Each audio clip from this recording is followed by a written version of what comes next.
Hello बच्चों, welcome to learning window. आज के सेशन में हम प्रैक्टिस करेंगे multiple choice question based on economics class 12th। First question है, in India 1 rupee note is issued by a reserve bank of India, B finance minister of government of India, option C state bank of India, या option D है none of these. तो हम जानते हैं कि India में जो note issue करने के राइट्स हैं वो रिजर्व बैंक ऑफ इंडिया यानी कि सेंट्रल बैंक के पास है।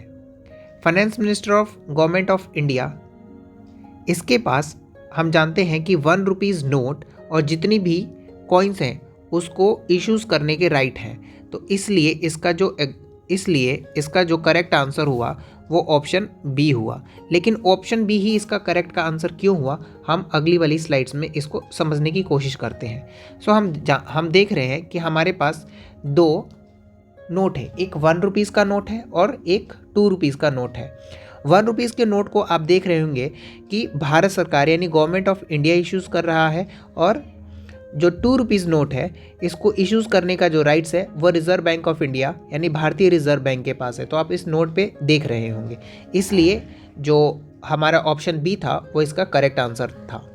नाउ नेक्स्ट क्वेश्चन नंबर 2 है हमारे पास, which is include in indirect tax. इसमें से कौन सा इनडायरेक्ट टैक्स का एग्जाम्पल है?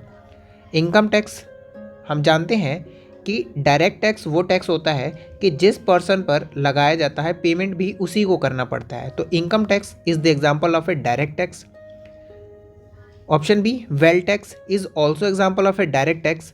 लेकिन ऑप्शन जो सी है एक्साइज ड्यूटी, ये एक इनडायरेक्ट टैक्स का पार्ट होता है। गिफ्ट टैक्स भी एक डायरेक्ट टैक्स है, इसलिए इसका करेक्ट आंसर जो हुआ वो हुआ ऑप्शन सी, यानी कि excise duty is the example of indirect tax. Now next question number 3, what is balanced budget? A, government income is less than government expenditure. B, government expenditure is less than government income. Option C, government expenditure and government income is equal. And option D, none of the above. तो हम जानते हैं कि balance budget का मतलब होता है कि जब टोटल एक्सपेंडिचर हमारी टोटल रिसीट्स यानी कि इनकम के बराबर होती है तो उस केस में हमें बैलेंस बजट कहते हैं। तो ये ऑप्शन हमें समझ में आ रहा है ऑप्शन सी से, इसलिए इसका करेक्ट आंसर जो हुआ option C, government expenditure and government income is equal. So move on होते हम नेक्स्ट क्वेश्चन की तरफ। Question number 4, the ratio of total deposit that a commercial bank has to keep with the reserve bank of India is called.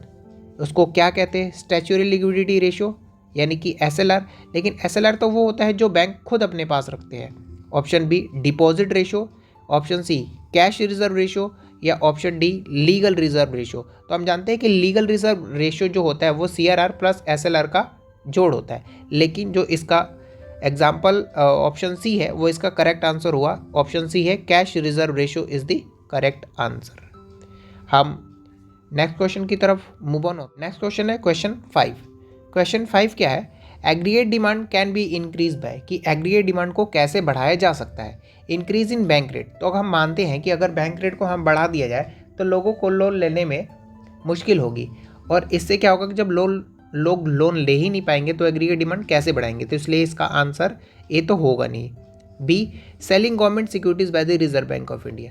अगर reserve bank of India government की security को sell करता है तो इससे क्या होगा कि लोगों के पास तो सिक्योरिटीज चली जाएगी और लोगों का जो पैसा होगा वो रिजर्व बैंक ऑफ इंडिया के पास चला जाएगा, तो इससे लोगों की परचेजिंग पावर घट जाएगी, इसलिए इसका आंसर बी भी नहीं होगा। लेकिन increase in cash reserve ratio, अगर सीआरआर बढ़ा दिया जाए तो लोगों को लोन लेने में फिर भी मुश्किल होगा। तो हम इससे समझ रहे हैं कि ना ऑप्शन ए है, ना ऑप्शन बी है और ना ही ऑप्शन सी है। तो इसलिए इसका करेक्ट आंसर जो हुआ हमारे वो हुआ ऑप्शन डी, यानी कि none of the above. Next question 6, balance of payment is an accounting statement that record monetary transaction between a resident of nation and the rest of the world, B non resident and the rest of the world, option C resident of nation and non resident, या option D none of the above. तो हम जानते हैं कि balance जो payment होता है वो monetary transaction between resident of nation and the rest of the world से रिलेटेड होते हैं, इसलिए इसका जो करेक्ट आंसर है वो ऑप्शन ए है। तो इसका करेक्ट आंसर हुआ ऑप्शन ए। नाउ हम मूव ऑन होते हैं नेक्स्ट क्वेश्चन की तरफ। Question number 7, disinvestment is which type of receipt for the government. किस टाइप की रिसीट्स होती है अगर गवर्नमेंट डिसइन्वेस्टमेंट करती है। डिसइन्वेस्टमेंट का मतलब होता है कि गवर्नमेंट्स के पास जो राइट्स होते हैं, गवर्नमेंट्स के पास जो प्रॉपर्टी होती है, उसके कुछ शेयर्स जो होते हैं वो सेल आउट करके फंड को रेज करती है। इसलिए ये एग्जाम्पल हुआ कैपिटल रिसीट्स का। कैपिटल रिसीट्स क्यों? क्योंकि हम जानते हैं कि capital receipts are those receipts which either create liabilities और रिड्यूस इन असेट्स। तो हम देख रहे हैं कि डिसइन्वेस्टमेंट से हमारी जो असेट्स है वो रिड्यूस हो रही है, इसलिए इसका जो करेक्ट आंसर हुआ ऑप्शन ए यानी कि कैपिटल रिसीट्स। हम मूव ऑन होते हैं नेक्स्ट क्वेश्चन की तरफ। Question number 8, balance of trade is the. कह रहा है कि बैलेंस ऑफ ट्रेड क्या होता है। तो हम जानते हैं कि बैलेंस ऑफ ट्रेड में सिर्फ और सिर्फ हम विजिबल आइटम्स को कैलकुलेट करते हैं या विजिबल आइटम को हम कंसीडर करते हैं। तो इसका ऑप्शन ए है difference between export and import of services. अच्छा, option B total export and import of services. तो हम जानते हैं कि सर्विसेज तो हमने लेना ही नहीं है, क्योंकि सर्विसेज जो होती है वो इनविजिबल आइटम्स होती है, और बैलेंस ऑफ ट्रेड में सिर्फ और सिर्फ विजिबल आइटम्स को हम लेते हैं। तो ऑप्शन सी है difference between export and import of goods और total export and import of goods. तो हम यहाँ पे देखते हैं कि difference between export and import of goods is the correct answer, इसलिए इसका करेक्ट आंसर हुआ option C.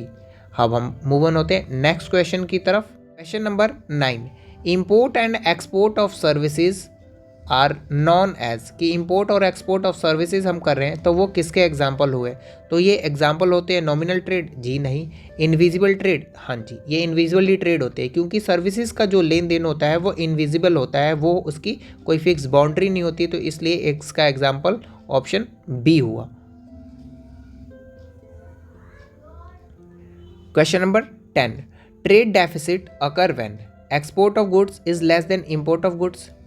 Option B export of good is more than import of goods. Option C export of services is less than import of services, या option D export of services is more than import of services. तो हम जानते हैं कि trade deficit में हम visible items को लेते हैं। अगर विजिबल आइटम को लेते हैं हम, तो इसलिए इसमें जितने भी सर्विसेज वाले हैं वो तो इसका आंसर हो नहीं पाएगा। तो ऑप्शन डी और ऑप्शन सी तो रॉन्ग ही है। अब कह रहा है कि export of goods is less than import of goods. हम समझते हैं कि अगर एक्सपोर्ट ऑफ गुड्स जो है हमारा वो कम है, लेकिन इंपोर्ट हम ज़्यादा कर रहे हैं, तो अगर हम एक्सपोर्ट कम कर रहे हैं, अब हम चीज़ों को ज़्यादा सेल नहीं कर रहे हैं लेकिन ज़्यादा मंगा रहे हैं, तो हमें पेमेंट भी ज़्यादा देनी पड़ रही है। इस वाली सिचुएशन में इसका जो करेक्ट आंसर हुआ वो ऑप्शन ए हुआ। Hope you like this session. अगर आपको किसी क्वेश्चन की किसी एक्सप्लेनेशन में कोई दिक्कत है तो आप कमेंट सेक्शन में कमेंट करें, अपने दोस्तों के साथ शेयर करें, सब्सक्राइब करें। Thank you very much.